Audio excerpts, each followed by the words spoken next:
Welcome, viewers, for another episode of Wealth Wednesdays. We are glad to have you back. Today, we are talking about collective investment schemes or unit trusts. Specifically, we are talking about money market funds. So tune in to learn more about how you can start your investment journey using the money market funds.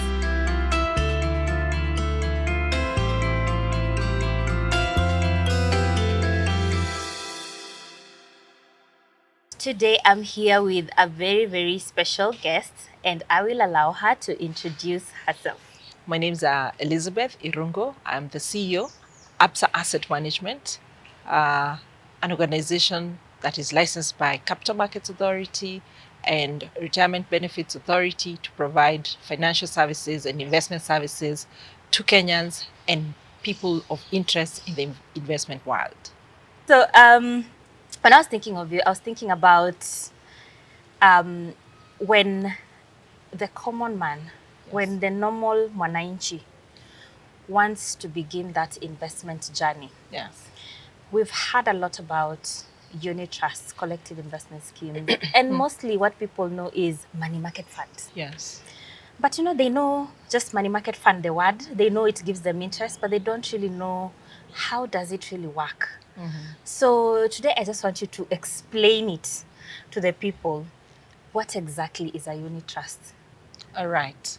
So very easy, maybe, Angie, just to start, just to say a money market fund is a fund that brings people with a common interest together. First of all, it's almost like a chama. You could almost call it a chama, but this time round, organized by our Capital Markets Authority, and it is managed by professionals. So a money market fund brings together different people from different places with different amounts of money. They're put in one pot, the money is put in one pot, and the investment manager goes ahead and invests that money in a way that earns the underlying investors some interest. And on top of that, the manager will also make sure that they preserve the capital of those capital owners. So the first objective of a money market fund will be preserve every shilling that has been brought in. On top of that, earn an interest by investing in instruments that are prescribed by the Capital Markets Authority. And then on a regular basis, and in this case on a monthly basis, as a manager, we shall distribute that interest to all the unit holders. So that's the simplest way of understanding a money market fund. Different people, one goal, grow your money, but at the same time, preserve your capital. So in short, we can say a money market fund is a low risk investment type. So it's a low risk because we are first preserving your capital, then earning something on top. So we are not going to chase very high returns. Yes. So when you say we are preserving the capital, if I may ask, just for the common person, break it down. So I bring in my 1,000 today.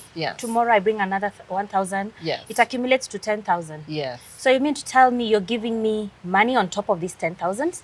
Okay. So let's break down what preservation means. Preservation, just like you know it in preserving of foods and things like that, means you're protecting. You're protecting what has been brought first. So if you come in with 1,000 shillings, the first goal of the manager is to protect, to preserve that 1,000, so that if you come back, we won't have stories about, is my money still 1,000 or it is 800? So we are actually preserving from the downside, preserving that you're not going to lose your shilling to become less than 1 shilling. So that's what preservation is all about. Then now we talk about the interest. The interest, of course, is growing you from your 1,000 upwards. So the interest will be earned by the instruments and the investments that the manager chooses. So that's preservation. Growth now is on the interest from all the instruments that we buy. Okay, at least that part is understood. But now, sitting, from where maybe the common person is sitting, they're wondering, okay, so you're talking about I'll put in my money, I'll get interest. Why not a fixed deposit? Isn't it the same thing? Well asked. And yes, a fixed deposit will have some similarity to a money market fund by the fact that they both pay interest, right? Yeah. However, there's a big difference between a fixed deposit and a money market fund. Now, go on with me here.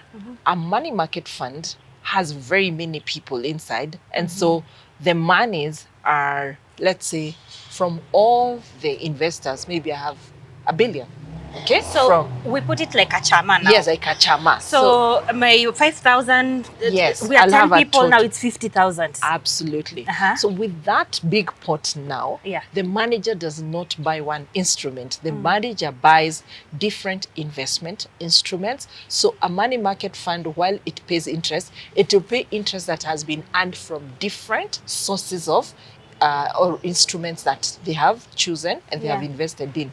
That's called diversification. So you're getting your income or your interest from many different sources. A fixed deposit, on the other hand, you walk to a bank. It's only one bank. You tell them, I have 10,000 shillings I want to fix. Your exposure or your risk or your counterparty is only one bank. So in the event of anything to that one bank alone, you can see a fixed deposit will present a certain level of risk. So it does have its benefit. So you need to select your bank well, the one you deal with. Otherwise, a fixed deposit by itself, I would say, if you were to compare risk apple to apple, we would say money market has less risk than a fixed deposit, subject to the quality of the bank you go to and subject to the money market fund investments which have been made. So it's not just that money markets are not risky. They have their risk, but you cannot compare, like it's not one-on-one. So one, they have less risk. Yes. So, number two, let's talk about the return. Yes. If you compare these two. Yes, let me go to that. So the second thing about the difference between a deposit and a money market fund is that one, the returns on a money market fund are likely to be higher because of the economies of scale. So because the manager is investing a large sum of money, they are able to attract better returns and therefore distribute higher interest than a deposit. You will agree with me, our banks are not going to encourage you to fix deposits which are like 10,000. No. And you also must fix for a period. Yes. That's another difference. That a fixed deposit, you must fix and not touch the money. And if you touch, there is a penalty to breaking a deposit. That's what we say when you break it. A money market fund is so flexible. You come in, Angie, you invest, and after 3 weeks you have an emergency, you actually can come back and call your money and you get your interest. Nobody gets to punish you for getting out your money. So it gives you that flexibility on top of the benefit that you're earning interest. So they're very different, but they serve different categories of people. So fixed deposit will work for some people, but money market will also work on the other hand. So you can have both. We always tell investors, it's not that we are discouraging you from taking a fixed deposit. Indeed, if you do need a fixed deposit, you can split your portfolio. It doesn't have to be only one way. Yes. And when you're talking about a portfolio, what exactly do you mean? You know, this is such a big word, you know? Portfolio? Oh, wonderful. Yeah, jargon. Portfolio. So portfolio is a mix of investments that you have. So even let's take an example with yourself. You most likely have some bank deposit somewhere sitting in your account. You most likely maybe have some shares that you bought, maybe even have a plot somewhere. Now, when you look at all those investments, that's what we are calling a portfolio. A portfolio, okay. Yes. So a portfolio is a mix of different investment instruments that an individual may have, an investment manager may have invested in. That's what you're calling a portfolio. Okay. Yes. If I may digress a bit, if you are starting this investment journey, what should this portfolio look like? What's the ideal, you know? For an individual, you mean? Yes, for an individual. As you build your wealth. We are building our wealth. Okay. I'd say in this day and age, and every time you're starting, start by building a cash buffer.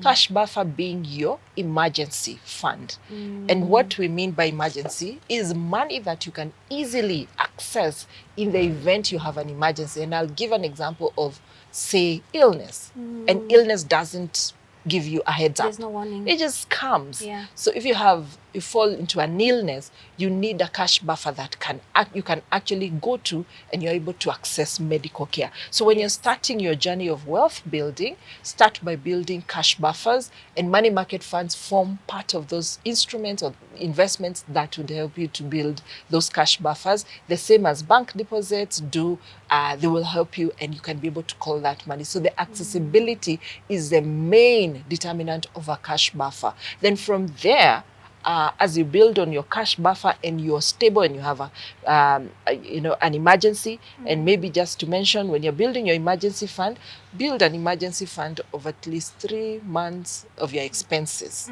It works 3 to 6 months. Yeah. That's what we advise. So look at your expenses in a month. If they total it, let's say, to 30,000, you should be building a cash buffer of about 90,000 shillings. That can actually support you in the event you lose your job, you lose your income, an emergency comes, something else just comes and kicks you off, you'll not be thrown significantly. So that's cash buffer. Then as you build your portfolio now, you can move towards assets that are a little more risky and giving you a higher return. So you build from those cash-driven sort of investments, then you move now to a little moderate risk. That's what I would say, moderate risk, but higher returns, because you also want to grow your wealth. And those ones would mean maybe you start buying a bond, a treasury bill, you start buying a corporate bond. So bonds would be long-term and things like that. But today we are talking money market. So we'll keep it at this level where we are saying we're building our cash buffers,